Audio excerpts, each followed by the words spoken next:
है everyone, welcome back to my channel. जैसा कि मैंने आपको वादा किया था कि मैं आपके साथ नए नए लोगों से मिलाता रहूँगा और उनकी एक्सपीरियंस आपसे शेयर करूँगा। ये मेरे मित्र फहाद, जो अभी अभी इन्हें 1 मंथ भी नहीं हुआ है जर्मनी आए हुए। तो आज बड़ी मुश्किलों से मुझे इनका टाइम मिला है। तो आज हमें इनसे बात करने का मौका मिला है और हम लोग बात करेंगे और जानेंगे कि इनका यहाँ तक का सफ़र कैसा था। तो फहाद भाई, आप अपने बारे में थोड़ा कुछ बताएं हमारे ऑडियंस को। अ, सबसे पहले बहुत बहुत शुक्रिया राज भाई, मुझे आपके अपने चैनल पे बुलाने के लिए। जी, ये मेरे प्लेजर बाकी है। जैसे आपने सवाल पूछा कि कैसा मेरा सफ़र था, तो अच्छा था, ठीक था, थोड़ा मुश्किल थोड़ा आसान। तो आप ये बताएं, आपको जर्मनी में मज़ा आ रहा है? जी, इतना मज़ा आ रहा है कि टाइम नहीं मिल रहा बिल्कुल। ये हमेशा यहाँ का सीन रहा है। मैं बताना चाहता हूँ, अगर कोई भी इंसान ये सोच रहा है कि वो आके मज़े करेगा घूमेगा, मे बी वो करे, पर मुझे नहीं लगता अगर कोई मास्टर्स करने आ रहा है तो वो शुरू शुरू में एटलीस्ट कि वो कोई मज़े कर पाएगा। आप ये बताएं, जब जैसे कि हर बच्चा स्टार्टिंग में मास्टर के लिए, कि कोई भी आज जब इंडिया में कोई भी छात्र जब बैचलर कर रहे होते हैं, अपने फाइनल ईयर में होते हैं, तब वो सोच रहे होते हैं कि मुझे फॉरेन जाना है अपने मास्टर के लिए। जो वो मूवमेंट होता है, एक तो हम लोग का कट ऑफ भी है ना कि 70% कम से कम मार्क्स होने चाहिए बैचलर में, तो उसके आप मास्टर में अप्लाई कर सकते हो, मिनिमम जो कट ऑफ है। ये बहुत सारी यूनिवर्सिटीज़ हैं, 70% से भी ऊपर है। हम्म। पर इंग्लिश प्रोग्राम में मैक्सिमम यूनिवर्सिटीज़ में मिनिमम 70% आपको चाहिए, जो जर्मन ग्रेडिंग स्केल के हिसाब से 2.5 बनता है। 2.5। मिनिमम चाहिए। बहुत सी यूनिवर्सिटीज़ हैं 2.5 से भी कम मांगती हैं, मतलब हमारे इंडियन स्केल में अराउंड 75-80% तक भी कुछ यूनिवर्सिटीज़ मांगती डिमांड करती हैं है किसी किसी कोर्स में। किसी किसी कोर्स में। तो अब ये बताएं, अगर कोई बच्चा जब मास्टर के लिए आने के लिए यहाँ सोच रहा हो, कोई भी छात्र हमारे या कोई भी मित्र हमारे सोच रहे हो कि नहीं मुझे जर्मनी में मास्टर करना है, तो उन्हें सबसे पहले क्या करना चाहिए? सबसे फर्स्ट स्टेप जो उनको लेना चाहिए वो कौन सा स्टेप होना चाहिए? देखिए, मैं जो है एक सलाह देना चाहूँगा, जितनी जल्दी हो सके उतनी जल्दी प्लान करिए, क्योंकि जब इंसान प्लान करेगा तो उस हिसाब से परसेंटेज इंप्रूव करेगा, कोशिश करेगा परसेंटेज अच्छी रहे। बिल्कुल। फिर जो है क्या कहते हैं, बहुत ज़्यादा इजी हो जाता है। जैसे मैंने अपने बैचलर्स के बाद मैंने कुछ ड्रॉप नहीं किया है, मैं डायरेक्ट एडमिशन हुआ था मेरा, और कोरोना के टाइम पे हुआ वो था, तो तो बहुत सौभाग्य की बात है कि थोड़ा आप सा। यहाँ बैठे हैं और फवाद मैं भाई। एक और बात भी बताना चाहता हूँ, मेरा 3 साल का बैचलर्स था। तो बहुत से लोगों को ये भी एक जो कंफ्यूजन रहता है कि 3 साल का बैचलर्स एक्सेप्टेबल नहीं है। हाँ, ओके। ऐसा भी तो होता है। ऐसा भी होता है, और मे बी आपको एक वीडियो बनानी चाहिए इसके ऊपर अलग से, क्योंकि चलो, मैं बहुत लंबा ज़रूर टॉपिक वो मैं होगा। उस टॉपिक पे भी कंसिडर करूँगा। बट एक बात बताएं, जब आपका अपना पर्सनल एक्सपीरियंस, जब आपने अप्लाई करना था, जैसे आपने ठीक है आपने बैचलर किया, अब आप सोच लिए कि मुझे मास्टर करने जाना है, तो आपने सबसे पहले क्या किया? सबसे पहले आपने, ठीक है आपने जाना चाहा, ठीक है लोग सोचते हैं पर उनके पास ऑप्शंस नहीं होते, उनको पता नहीं होता है कि कैसे करना है। तो आप लोग बताएं कि आपने किया कैसे, स्टेप्स बताएं। देखिए, सबसे पहले आपने क्या किया था? सबसे पहला काम, अगर कोई मास्टर्स के लिए सोच रहा है तो कौन सा कोर्स में जाना है उसको। लाइक बैचलर्स के बाद जो है बहुत सारी स्ट्रीम्स आती हैं आगे, बिल्कुल। सबके साथ होंगी। मैं साइंस से रिलेटेड हूँ, तो मुझे अपना आइडिया है। जो कॉमर्स से हैं, जो इकोनॉमिक्स से हैं, इकोनॉमिक्स है, उनके डिफरेंट जो डिफरेंट है, डिफरेंट क्राइटेरिया है। डिफरेंट डिफरेंट, वो उनको अपनी फील्ड का अच्छे से आइडिया होगा। हम्म। तो पहले कोर्स देखें, फिर उसके बाद यूनिवर्सिटी सेलेक्ट करें। जैसे मैं अपना एग्जांपल दूं, तो मैंने एक एक्सेल फाइल बनाई थी, जिसमें जो है क्या कहते हैं सारी यूनिवर्सिटीज़ थी, नाम था उसका, उसका लिंक था वेबसाइट का। उसमें इंग्लिश प्रोफिशिएंसी कितनी मांगी थी, आईएलटीएस स्कोर कितना मांगा था। उसके बाद फिर क्या उसकी डेडलाइन क्या थी, वो डेडलाइन इंपॉर्टेंट है। ठीक है, फिर और एक और बात मैं जो बताना चाहता हूँ वो था कि यूनिवर्सिटीज़ में एप्लीकेशन प्रोसेस किसके थ्रू था। क्लिक के थ्रू या तो था, राइट। ऑनलाइन, बहुत सारी यूनिवर्सिटीज़ हैं, अराउंड 80% यूनिवर्सिटीज़ यूनी असिस्ट के थ्रू एक्सेप्ट करती हैं, बट बाकी 20% है जिसको या तो आपको डॉक्यूमेंट्स मेल करने पड़ते हैं पर्सनली, या वो ऑनलाइन आपको अपलोड करने पड़ते उनके हैं। पोर्टल पे, उनके तो वेबसाइट पे। डिफरेंट उनकी वेबसाइट पे। तो डिफरेंट डिफरेंट यूनिवर्सिटीज़ हैं और डिफरेंट डिफरेंट मतलब प्रोसेस ये है। बड़े मतलब मजे की बात है कि आपने पूरे जर्मनी की यूनिवर्सिटी जिसमें आपका डिपार्टमेंट था, आपने उसका एक पूरा का पूरा एक्सेल सीट बनाया। I think so that university तो मैक्सिमम 50 से प्लस ही होगा। एक्चुअली 50 से प्लस यूनिवर्सिटीज जो है ना, वो आपको देखनी पड़ेगी, जितनी यूनिवर्सिटीज हैं आपने कितने आप यूनिवर्सिटी की देखेंगे। लिस्ट बनाए थे मतलब? देखिए, मेरा जो है, मैंने क्या किया था कि मैं डैड इंटरनेशनल, आप अगर गूगल पे सर्च करेंगे तो डैड इंटरनेशनल प्रोग्राम, तो बहुत सारे लोगों को पता भी होगा DAAD डैड। डैड। तो उसमें जो है कि कहते हैं आप सर्च कर सकते हो, फिल्टर कर सकते हो उसमें बिल्कुल बिल्कुल। इंग्लिश प्रोग्राम इंग्लिश लैंग्वेज में। हम्म तो अगर इंग्लिश डाल देंगे लैंग्वेज प्रोफिशिएंसी में, तो वो सारे इंग्लिश प्रोग्राम आपके लिख के आ जाएंगे। बिल्कुल। उसके बाद आप और भी फिल्टर्स उसमें, तो मैंने सेलेक्ट कर लिया था।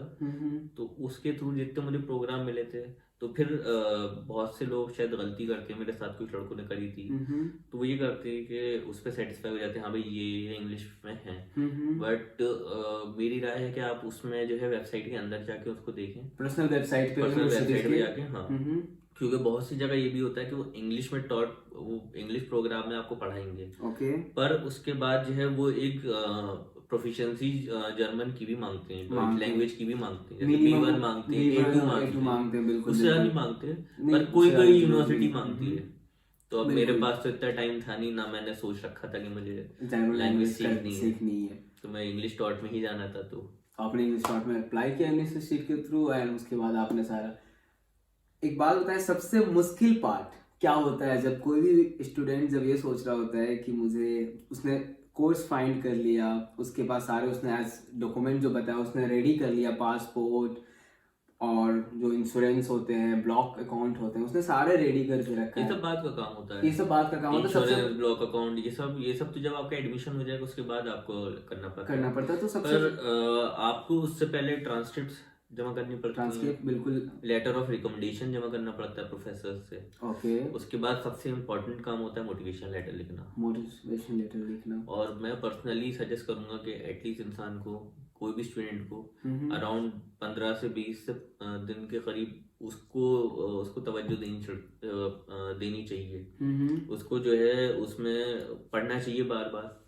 और जो मैंने किया था, मैंने डायरेक्टली जर्मनी पहले अप्लाई नहीं किया था, मैंने यूके में अप्लाई किया था। सबसे पहले मैंने अप्लाई बर्मिंघम में किया था, यूनिवर्सिटी। मेरे यूके से कई सिलेक्शन भी हुए हैं, मेरा मैनचेस्टर में सिलेक्शन हुआ था और उसके अलावा भी यूनिवर्सिटी में सिलेक्शन हुआ था।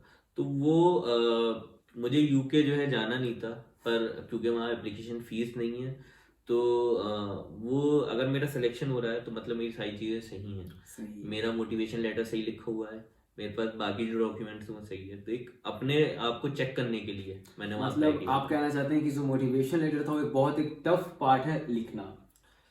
हाँ, टफ पार्ट है आपका। जैसे मेरी इतनी अच्छी परसेंटेज नहीं थी, बिल्कुल, मेरी 2.5 उनकी कट ऑफ थी, तो मेरी 2.4849 के करीब थी, तो मैं जस्ट कट ऑफ पे था। तो मेरा एडमिशन मुझे जो लगता है वो मोटिवेशन लेटर पे की वजह से हुआ है। अगर आप मोटिवेशन लेटर सही से लिखे, उनको बताएं कि आपने क्या कर रखा है, आपकी एक्सपीरियंस क्या क्या है, और उसमें आप अपने बारे में, आप अपने अंदर की सारी खूबियां बताएं कि आपने क्या पढ़ा है पिछले इन बैचलर में, आपने कौन कौन से रिसर्च किए, क्या क्या एक्स्ट्रा सर्कुलर एक्टिविटी की है, आपने उस रिलेटेड फील्ड से आपने क्या क्या कर रखा है, और उसमें आप ये भी बताएंगे एक पैराग्राफ में कि आपने फ्यूचर में क्या करना है, आफ्टर कंप्लीटिंग मास्टर के बाद आप क्या करना चाहते हो। तो एक बहुत प्लस पॉइंट होगी, आपके एडमिशन में हेल्प मिल जाएगी बहुत ज़्यादा, और प्लस इवन आपका कट ऑफ कम है तब भी आपकी एडमिशन हो सकती है। ये बहुत अच्छी बात आपने बताई फाद भाई। एक बात बताएं फाद भाई, जब आप वीज़ा मिल गया, आप अप्लाई किए, एवरीथिंग इज डन, जब आप आ रहे थे यहाँ के लिए, फ्लाई कर रहे थे कोरोना टाइम में एक फ्लाई करना एक अपने आप में एक अलग ही दुनिया है। अभी जिस हिसाब से हमारी दुनिया में चल रही है, कोरोना एक बहुत ज़्यादा हाइक पे, और जर्मनी तो अभी one of the most locked city में, कंट्री में आ रहा है, क्योंकि आपको पता है यहाँ भी लॉकडाउन चल रहा है, हमारे यहाँ सारे कुछ बंद है, हम लोग कुछ नहीं कर सकते। इंडिया में खुल गया है, पर इंडिया से आया था तो बहुत ज़्यादा डिफरेंस है। हाँ। इंडिया में लॉकडाउन में भी, मतलब अगर वो इनिशियल लॉकडाउन को छोड़ दें, हाँ। तब भी अच्छा खासी चीज़ें खुली हुई थी।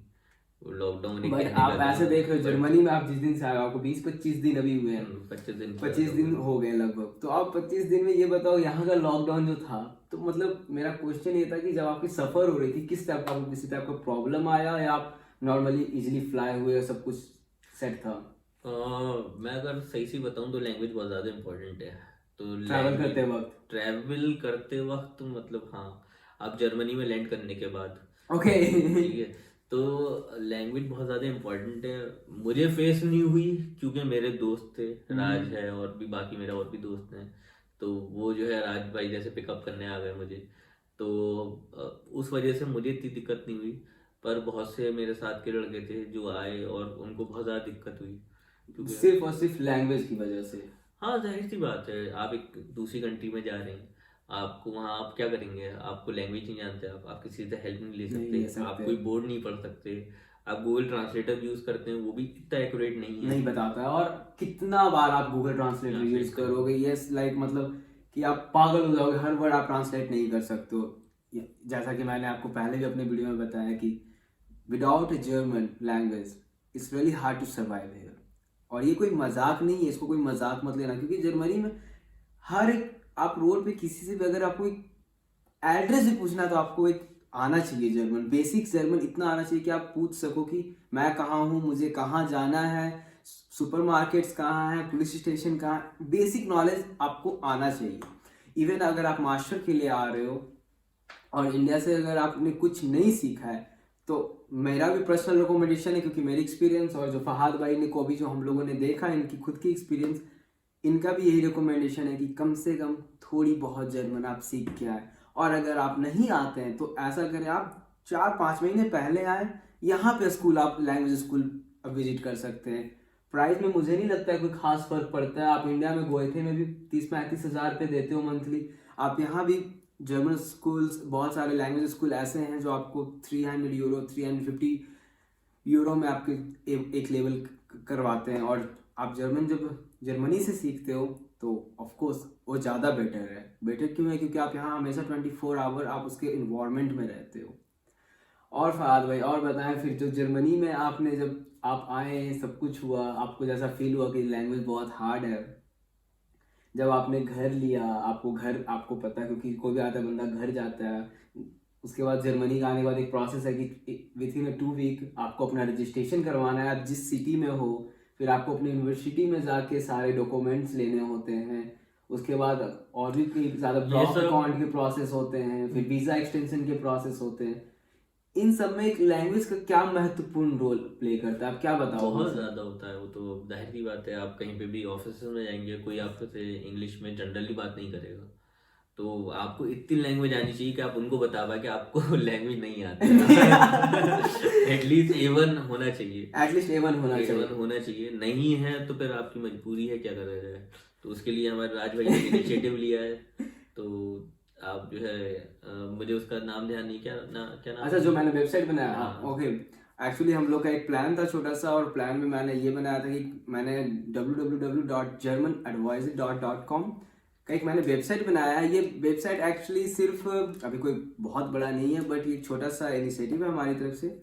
और मैं इस वेबसाइट में उन चीज़ों को हेल्प कर रहा हूँ, उन बच्चों को जिनको नॉलेज नहीं है कि कैसे क्या करना है। फॉर एग्जांपल छोटी छोटी चीज़ें, जैसे आपके पास ये नहीं पता है सिटी रजिस्ट्रेशन क्या कैसे होती है, आपको ये नहीं पता है यहाँ पे आके बैंक से कैसे बात करनी है, आपको ये यहाँ पे आके नहीं पता है कि मुझे करना क्या है, कोई नॉलेज नहीं है, तो आप उस वेबसाइट पे जाके आप देख सकते हो, पढ़ सकते हो, सारा चीज़ वहाँ पे लिस्टेड है, इवन थ्रू आप गो थ्रू कर सकते हो। तो फहद भाई और बताएं, एक और क्वेश्चन है, जैसे कि अगर आप अब जर्मनी आ चुके हो, लैंड कर गए, चलो आपके दोस्त थे तो चलो आपके पास घर आ गया है, आप इजीली आप जाके वहाँ पे रह रहे हो। इवन जब आपने घर लिया था, जो बच्चे घर लेते हैं, जो घर लेते समय पहला मुलाकात में जो बात होती है, लैंडलॉर्ड को इंग्लिश नहीं आते, मोस्ट ऑफ द लैंडलॉर्ड्स के यहाँ पे इंग्लिश नहीं आते, वो जर्मन बात करते हैं, राइट? वो तो खैर सही बात है। मैं भी जब अपना जो है हाउस लेने गया था, रूम लेने गया था, तो राज मेरे साथ गया था, तो इसको लैंग्वेज आती है, तो इसने सारा बात बात करी, सब बताया। और बहुत ज़्यादा डिफिकल्टी होती है अगर आपको लैंग्वेज नहीं आती। अगर जो है क्या कहते हैं, अभी मुझे अपने घर पे कोई काम भी कराना है, तो मैं ही जानता हूँ मैंने कितनी मुश्किल से उनसे डील किया है, क्योंकि वही बात है। फिर उसके बाद भी तो प्रोसेस होते हैं ना, आपको रजिस्ट्रेशन कराना होता है, ब्लॉग अकाउंट खोलवाना होता है, यूनिवर्सिटी में जाके आपको खुद को रजिस्टर करना होता है, आपको अपना सेमेस्टर टिकट लेना होता है, मतलब बहुत सारे एक पे एक करके आते जाएंगे। फिर आपको अपना इंश्योरेंस करवाना होता है। चलो चलो आजकल तो प्रोसेस आ चुका है इंडिया में, बट पहले ये होते थे, पर अब इंश्योरेंस का तो चलो बहुत स्टूडेंट नहीं भी करवा के आते हैं। तो ऐसे छोटे छोटे काम होते हैं पर देखिए मेन जो दिक्कत होती है ना वो आपको होती है ऑस्ट्रेलिया बिहोर्डिंग, फॉरेनर्स ऑफिस, हाँ हाँ और आपको होती है राट हाउस रजिस्ट्रेशन। रजिस्ट्रेशन में सबसे ज्यादा तीसरी आपको दिक्कत होगी करंट अकाउंट खोलने में, करंट बैंक अकाउंट खोलने में। तो ऑफिस में मोस्टली अगर आपकी किस्मत अच्छी है तो आपको आप बोलेंगे तो वो शायद इंग्लिश में बात कर लें आपसे, और नहीं तो वो फिर जो है हो सकता है नहीं करें। तो उसमें फिर जैसे मेरे साथ राट हाउस में उन्होंने इंग्लिश में बात नहीं करी थी, उनको इंग्लिश नहीं आती थी।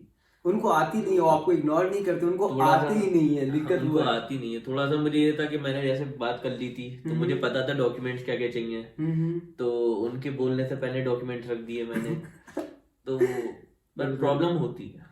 चलिए फिलहाल भाई बहुत बहुत शुक्रिया, आपने अपनी सारी एक्सपीरियंस शेयर करी, बहुत अच्छा लगा। और चलिए आप तो अब जर्मनी में हैं, आगे और भी आएंगी, आप सीखोगे। और इवन फहद भाई बहुत जल्दी लैंग्वेज स्कूल ज्वाइन कर रहे हैं क्योंकि इनको महत्व पता है उस चीज़ का। अगर वो वहाँ पे नहीं सीखेंगे, इनके पास इवन कोई जॉब भी बहुत मुश्किल से मिलती है, जो स्टूडेंट पार्ट टाइम जॉब होती है बहुत मुश्किल होती है, क्योंकि मोस्ट ऑफ द गेस्ट्रोनॉमी में चले जाओ आप, सॉरी मतलब रेस्टोरेंट्स एंड एवरीथिंग, आपको वेयर हाउस में भी कई जगह पे आपको लैंग्वेज रिक्वायरमेंट होता है। तो बेटर सजेशन हम दोनों की तरफ से यही रहेगा कि लैंग्वेज थोड़ा नॉलेज लेके आएँ अगर आप आते हैं तो। और आज के लिए इतना ही, आपसे और अगले वीडियो में मुलाकात होगी। मैं और कोशिश करूँगा और भी अलग अलग लोगों, अपने मित्रों को बुलाने के जो इस रास्ते से गुजर चुके हैं, वो आपके साथ अपना एक्सपीरियंस शेयर करेंगे। तो bye bye guys, see you in the next video.